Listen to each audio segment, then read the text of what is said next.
Moving on Telugu రాష్ట్రాలను చలి చంపేస్తోంది. AP తెలంగాణలో చలి తీవ్రత పెరిగిపోతోంది. పలు జిల్లాల్లో సింగిల్ డిజిట్ ఉష్ణోగ్రతలు నమోదవుతున్నాయి. ఇక రాబోయే 2-3 రోజుల పాటు సాధారణ స్థాయి కంటే 2-3 డిగ్రీలు రాత్రి ఉష్ణోగ్రతలు పడిపోయే అవకాశం ఉందని ఐఎండీ చెప్తోంది. మరోవైపు నైరుతి బంగాళాఖాతంలో అల్పపీడనం ఏర్పడంతో రేపు ఎల్లుండి దక్షిణ కోస్తా రాయలసీమకు భారీ వర్ష సూచన కూడా చేస్తున్నారు.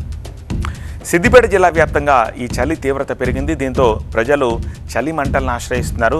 దుబాక ప్రాంతంలో ఉష్ణోగ్రతలు పడిపోవడంతో చలి వణికిస్తోంది.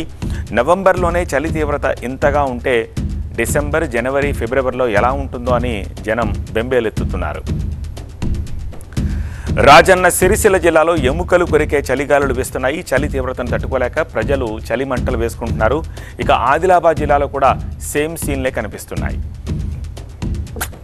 వర్షాల ప్రభావంతో అడవుల్లో ఉండాల్సిన కోడెనాగులు, కొండ చిలువలు జనావాసాల మధ్య సంచరిస్తూ జనాన్ని భయభ్రాంతులకు గురి చేస్తున్నాయి.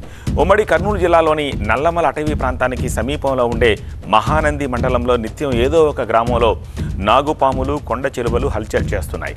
గత 10 రోజులుగా మండలంలోని తిమ్మాపురం, శ్రీనగర్, మహానంది గ్రామాల్లో నాగుపాములు, కొండ చిలువలు కలకలం రేపుతున్నాయి.